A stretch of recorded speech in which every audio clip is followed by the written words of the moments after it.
Olá, seja bem-vindo a mais uma aula do nosso curso de aconselhamento cristão. Espero que esteja tudo bem com você, com a sua família. Espero que você já esteja aí sentado e acomodado com seu caderno e caneta, atento a tudo aquilo que a gente vai falar hoje, especialmente sobre a esperança cristã. Essa que falta tanto a tantas pessoas. E nós, brasileiros, estamos acostumados a falar da esperança, né? Para nós, nas nossas conversas diárias, é muito comum se ouvir esse ditado popular brasileiro que diz que a esperança é a última que morre. Mas, infelizmente, na vida de muita gente, ela já morreu.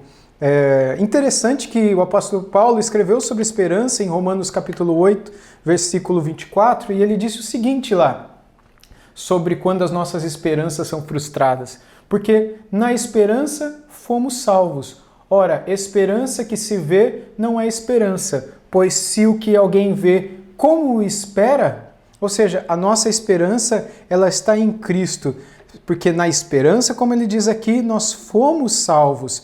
Ora, esperança que se vê não é esperança. Por isso nós que temos a nossa esperança em Cristo Jesus, temos o nosso coração cheio de alegria, cheio de paz, porque estamos certos de que Ele está vivo e que em breve retornará para a nossa salvação também, para a nossa completa redenção. Se a gente pudesse ver a Cristo o tempo todo, não seria pela fé, não seria crença, seria simplesmente pelas obras, porque como mérito nosso, seria algo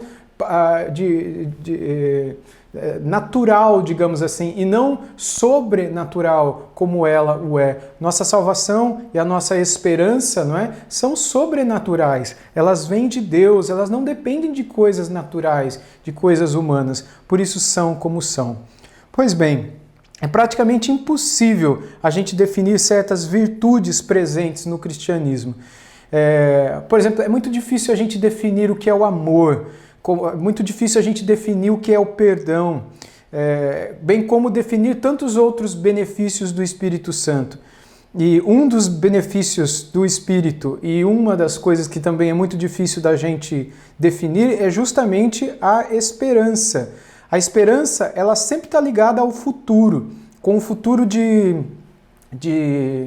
todas as pessoas, né? E como o futuro é uma coisa incerta, a esperança sempre vai estar ligada com algumas coisas indescritíveis. Todos nós precisamos dela. Todos, em algum lugar da nossa vida, em certa medida, lidamos com a esperança ou com a sua ausência também. E assim, todos nós devemos compreender que a Sagrada Escritura diz muito sobre a nossa segurança quanto ao futuro. Ou seja, a palavra de Deus tem muita coisa a falar sobre a nossa esperança. Esperança é o ato de esperar. E esperar não é fácil, não é verdade?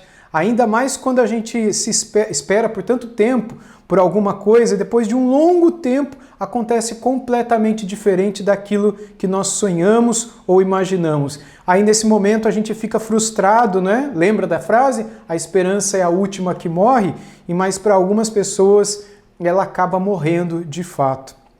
E quando nós olhamos para as Escrituras, nós precisamos pensar com isso, né?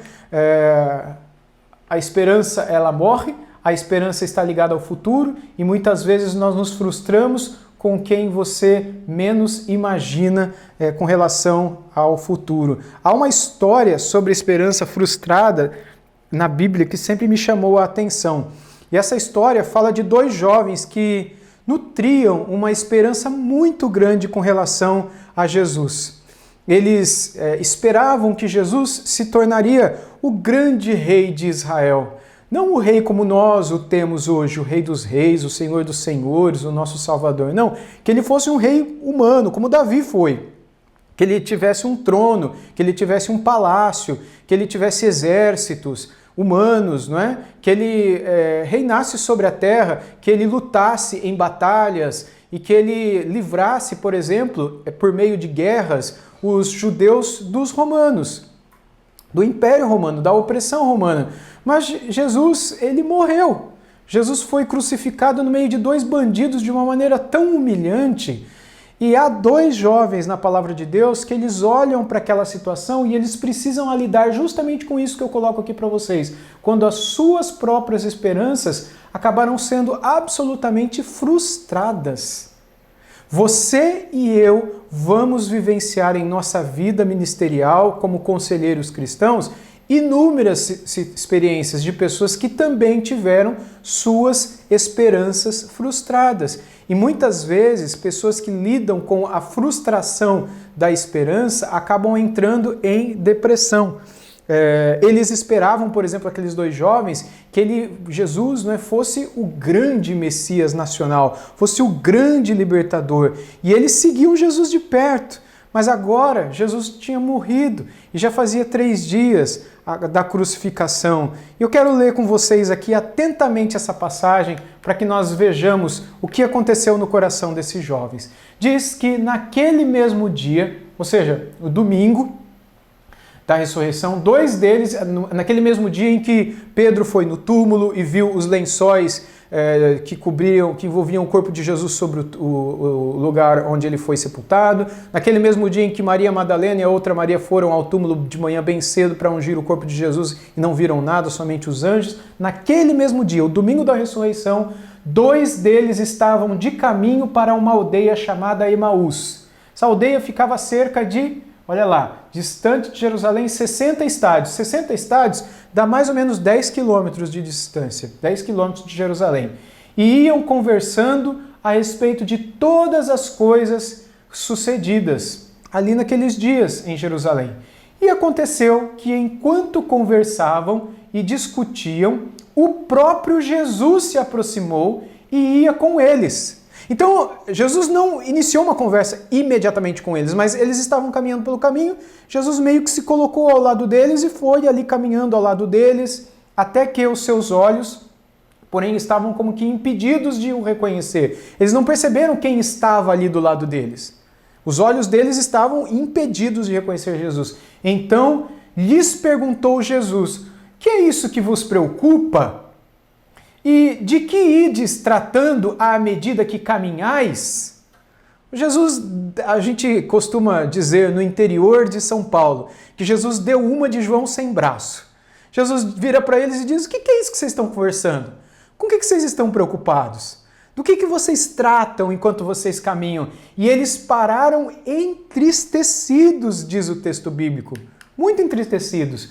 Um, porém, chamado Cleopas, o nome do outro a gente não sabe, mas esse um aqui chamado Cleopas, ele respondeu dizendo: és o único, porventura, que tendo estado em Jerusalém, porque Jesus saiu de Jerusalém com eles para essa caminhada de um pouco mais de 10 quilômetros, ignoras as ocorrências destes últimos dias? Você é o único que passou em Jerusalém sexta, sábado, domingo. Gente, Jesus morreu na sexta. O povo tumultuado gritava: crucifica-o, crucifica-o, irado.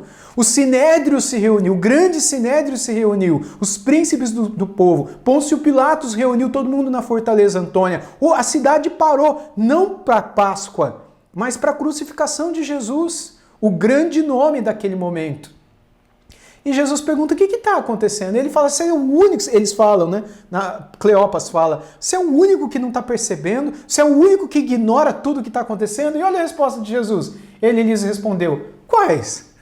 Não é interessante isso daqui? Jesus fala: o que aconteceu? Eu não sei. Diz aí para mim, o que aconteceu em Jerusalém nesses últimos dias? É lógico que Jesus sabia o que aconteceu. Ele aconteceu. Foi ele o que aconteceu nesses últimos dias. Mas mesmo assim ele provoca a conversa. Ele diz: quais coisas aconteceram? E eles lhe explicaram, né? E explicaram o que aconteceu a Jesus, o Nazareno, que era varão profeta, poderoso em obras e palavras, diante de Deus e de todo o povo. E como os principais sacerdotes e as nossas autoridades o entregaram para ser condenado à morte e o crucificaram. Ora, olha a esperança deles aqui indo para o ralo, ó. Nós esperávamos que fosse ele quem havia de redimir a Israel. Essa expressão redimir a Israel é a ideia de livrar Israel dos romanos. Mas depois de tudo isto, ou seja, de tudo que aconteceu, a morte dele, a crucificação dele, é já este o 3º dia, desde que tais coisas se sucederam. Já faz 3 dias o crucificaram, o mataram e nada aconteceu depois disso. A gente está voltando para casa sem esperança, frustrados, para baixo.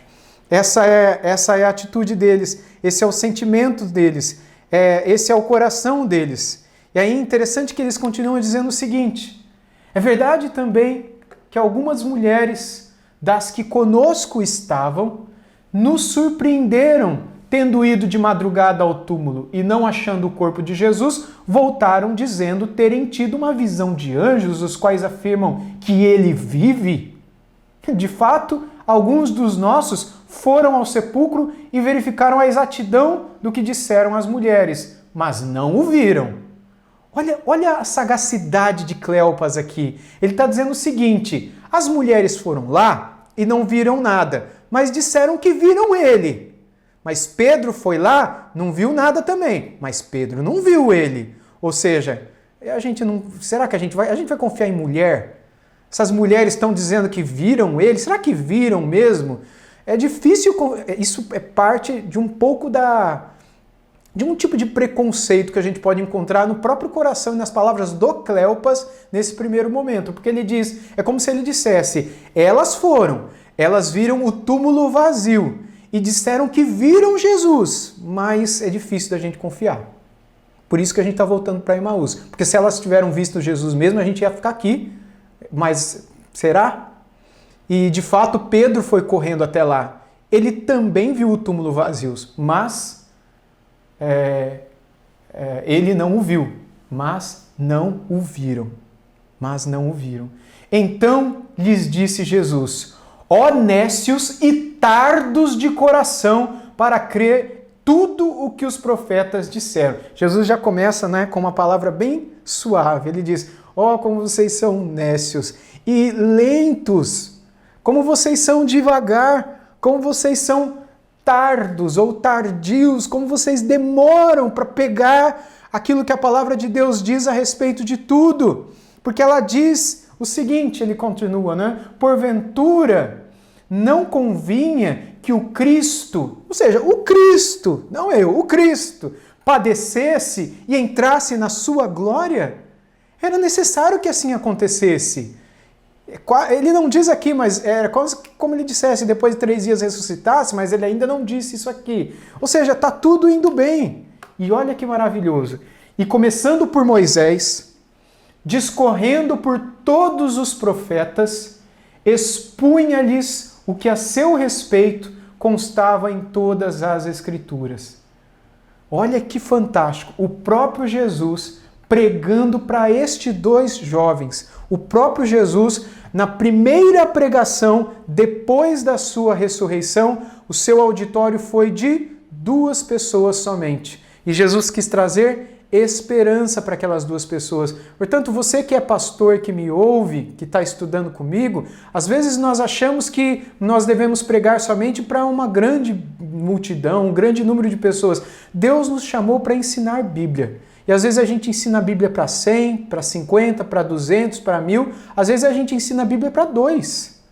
O importante é a gente trazer esperança ao coração destas pessoas. E é o que Jesus fez ao coração daqueles 2 jovens. Ele começou a pregar a respeito dele mesmo, explicando a partir de Moisés, do Pentateuco, e indo por todos os profetas do Antigo Testamento, explicando, olha o que esse texto diz a respeito do Messias, sem falar que era ele mesmo. Olha, se cumpriu, tá vendo? Olha o que esse outro texto diz a respeito do Messias, do Cristo. Olha, se cumpriu. Olha o que diz do Cristo. Gente, foram 10 quilômetros de caminhada. Uma caminhada de 10 quilômetros dura mais ou menos 2 horas, 2 horas e 15. E se for uma caminhada mais lenta, para você ir batendo papo, 2 horas e meia tranquilo. De caminhada, 10 quilômetros. Uma corrida, para quem gosta de correr, mais ou menos 1 hora. Se a pessoa corre muito, ela corre menos do que isso, né? Mas caminhada, 2 horas, no mínimo. Então foi no mínimo 2 horas de pregação do próprio Jesus para aqueles 2 jovens, dizendo a respeito dele mesmo. E aí, quando o texto bíblico diz aqui para nós o seguinte, a partir do versículo 27, quando se aproximavam da aldeia para onde iam, que era a aldeia de Emaús, fez ele menção de passar adiante. Então você tem que imaginar a cena, porque eles estavam caminhando, os dois lado a lado e Jesus do lado deles, né? Quando ia chegando em Emaús, Jesus meio que deu a intenção de seguinte, olha, eu tenho que ir embora, eu tenho que continuar minha caminhada aqui. Então, até mais, fiquem com Deus, etc. Mas você vai para onde, né?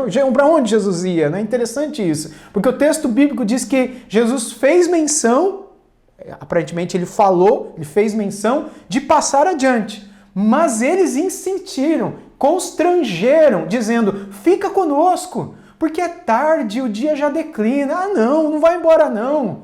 E então ele, tá bom, eu fico com vocês. É maravilhoso a gente ver Jesus dessa maneira. E ele entrou para ficar com eles.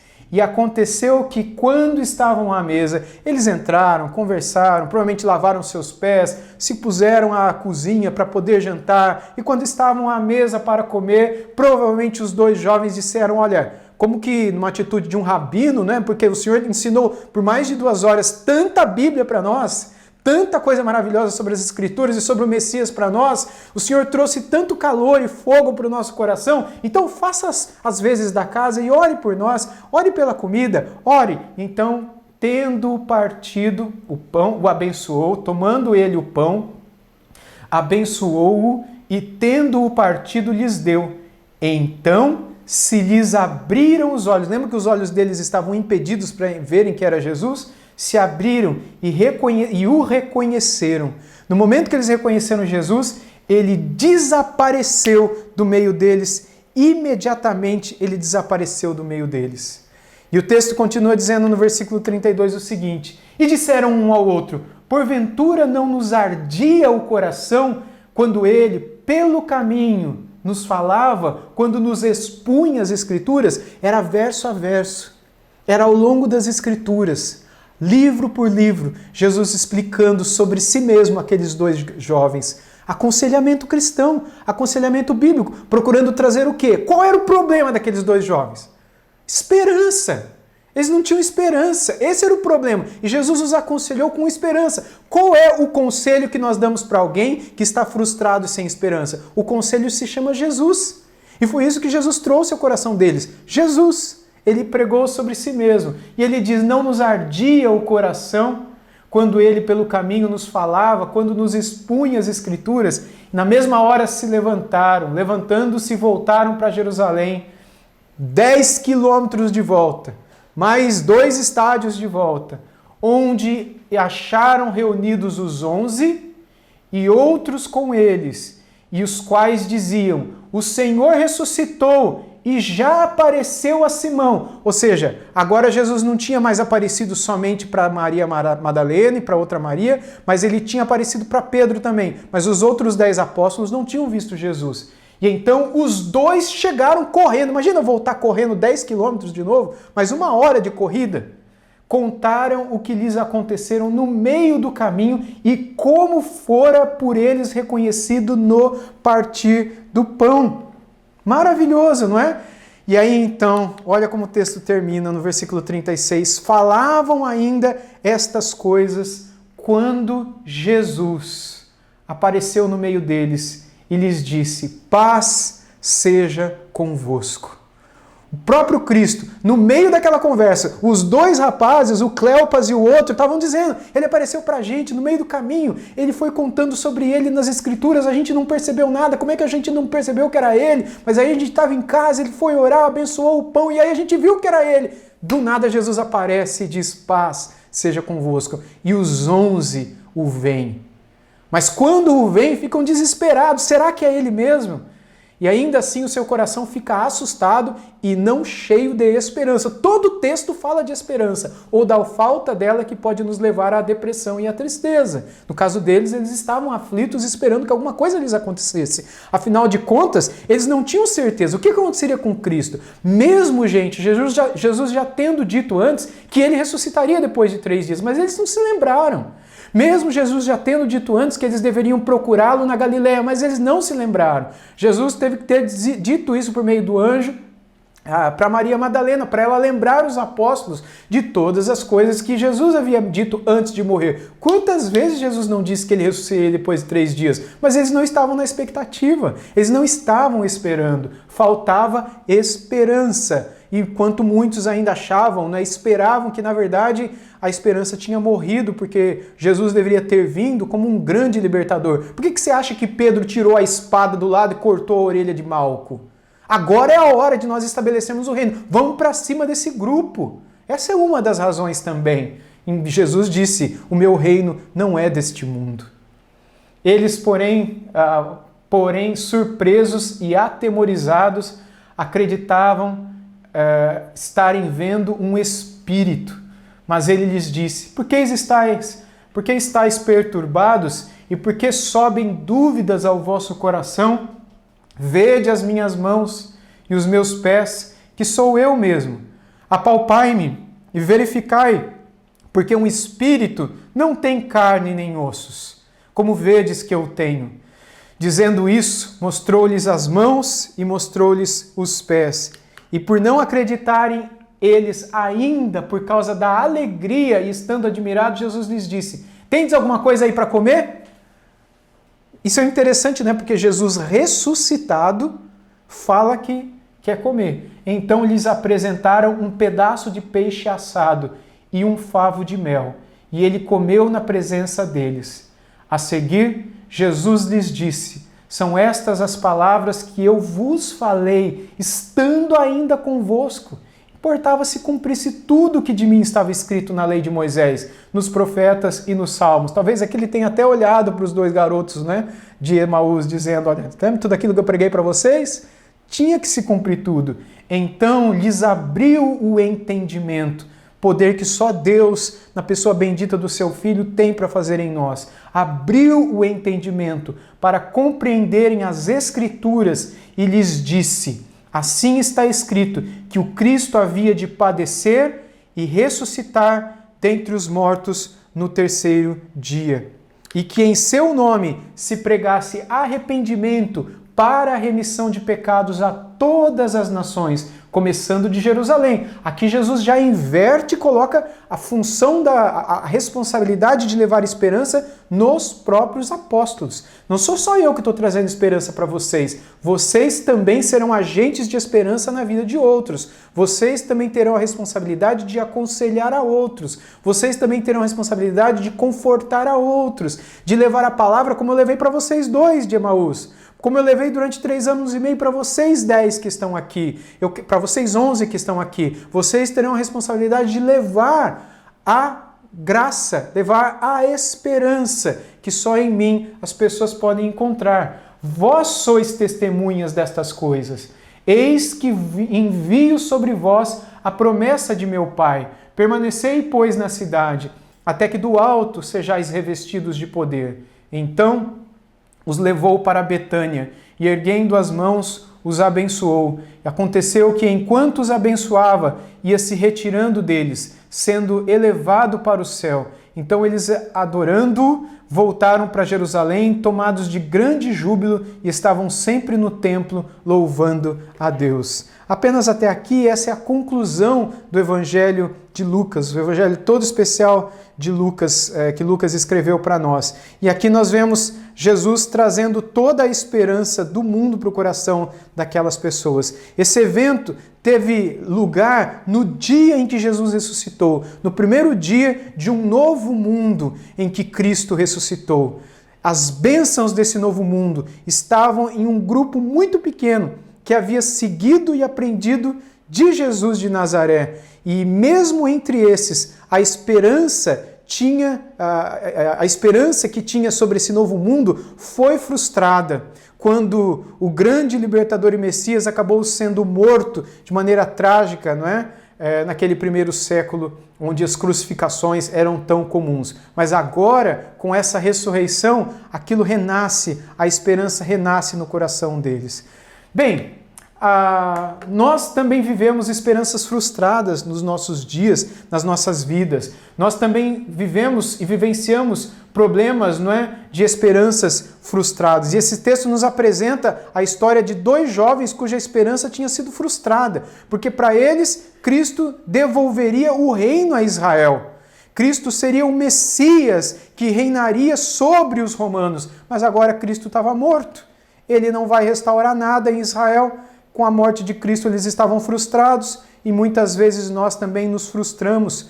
Daí nós percebemos a tristeza de Cleopas, né? E do amigo dele por conta da esperança frustrada, e por isso Jesus dizer como vocês são nécios e tardos do coração, para crerdes em tudo que os profetas disseram, porventura não importa que o Cristo padecesse essas coisas e entrasse na glória. Ou seja, foi assim que Jesus ele começa a pregação mais fantástica da história, não é?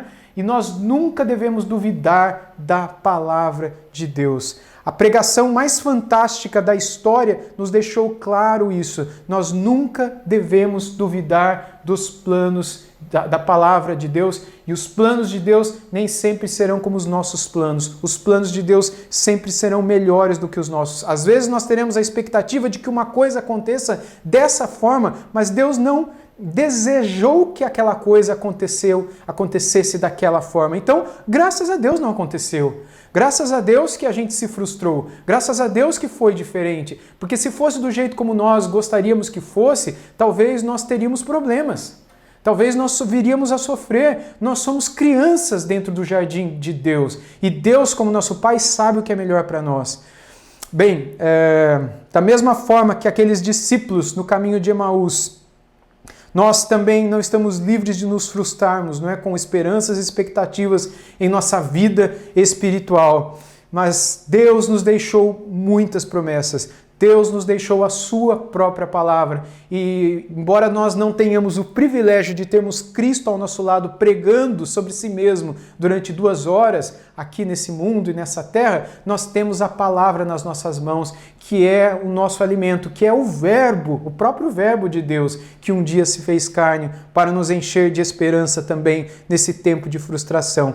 E como promessas de Deus, como as promessas de Deus para nós são de vida eterna, de vida abundante, de vida maravilhosa, às vezes nós não entendemos o porquê de nós passarmos por sofrimentos e por dificuldades, mas nunca duvide da palavra de Deus. A palavra de Deus sempre se cumprirá e ela, como ela mesma diz, ela sempre é boa. O resultado da palavra, da vontade, da ação, do decreto de Deus sempre é bom, sempre é perfeito, sempre é agradável.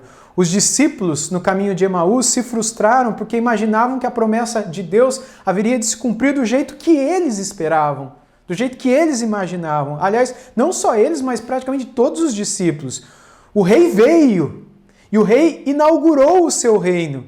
Contudo, não foi do jeito que eles imaginavam. E por isso trouxe tanta impercepção e frustração no coração deles naquele momento. Muita coisa que nos acontece também, embora não nos pareça melhor naquele exato instante, é sem dúvida nenhuma o melhor de Deus para a nossa vida. Deus tem sempre o melhor para o seu povo, ainda que esse melhor não pareça assim num primeiro momento. No entanto, no passado,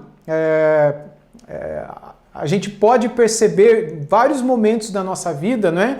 Que passado algum tempo, o melhor de Deus para a nossa vida foi o melhor de Deus, foi o melhor mesmo para a nossa vida. A gente esperou alguma coisa, a coisa não foi como nós gostaríamos, mas depois de um tempo fica claro para nós que, puxa, graças a Deus que não foi do jeito que eu imaginava, porque se tivesse sido, talvez eu estaria sofrendo agora. Nós somos como os discípulos de Emaús, nós somos lerdos também para perceber o melhor de Deus. Nós focamos tanto em nossa própria percepção ou nosso próprio senso de necessidade que nós nos esquecemos de que o Senhor vê lá do alto a nossa real condição. Só Ele sabe exatamente o que é melhor para nós. E nunca nos esqueçamos que é por amor que muitas vezes Ele não nos dá o que nós pedimos a Ele. É por amor que, segundo a sua própria vontade, Ele nos dá aquilo que é melhor, aquilo que é bom, aquilo que é agradável, e que nem sempre é aquilo que a gente quer, nem sempre é aquilo que a gente pede. Por isso, nunca duvide dessa palavra, nunca duvide da palavra de Deus, nunca duvide das Sagradas Escrituras. Os planos de Deus são melhores para nós. Duvidar da promessa de Deus, duvidar das Escrituras, gera angústia na alma, gera desesperança. Nem sempre os planos de Deus se cumprem como nós esperamos, e graças a Deus por isso. Os planos de Deus para nós são de paz, são de uma vida abundante. incluindo nos moldar no dia a dia, até que fiquemos mais parecidos com o próprio Filho de Deus. E nesse processo, nos transformar, nos santificar, nos purificar, a fim de nos tornar santos como Ele próprio é. E tudo vai cooperar para esse bem na nossa vida. E este é o maior bem de todos. Conforme Romanos 8 diz para nós sermos conformados à imagem do Filho de Deus. Lembram desse versículo que eu quero colocar aqui para vocês? Olha, sabemos que todas as coisas cooperam para o bem daqueles que amam a Deus, daqueles que são chamados segundo o seu propósito, porquanto aos que de antemão conheceu, também os predestinou para serem conformes ou conformados ou moldados à imagem do seu Filho, a fim de que ele, o seu Filho, seja o primogênito entre muitos irmãos. Então, qual é o bem maior? Que todas as coisas cooperam para esse bem. É o bem de nós sermos moldados, conformados na imagem de Jesus, porque nós somos predestinados para isso, para sermos como Jesus, para termos a imagem de Jesus. Então, tudo que tiver que acontecer, vai acontecer. Além desses planos do Senhor de nos transformar à imagem do seu Filho, existem aqueles planos do Senhor relacionados ao dia a dia, planos atrelados à carreira que seguiremos, ao casamento, aos contatos que faremos. Tudo está atrelado ao seu propósito maior, que é o de nos formar ou conformar à imagem de Jesus. Então não se assuste quando determinado plano que você traçou não der certo. A grande questão que você tem que sempre fazer é: será que eu estou confiando na palavra de Deus? Essa é a grande coisa que eu tenho que me perguntar. Eu não posso me assustar.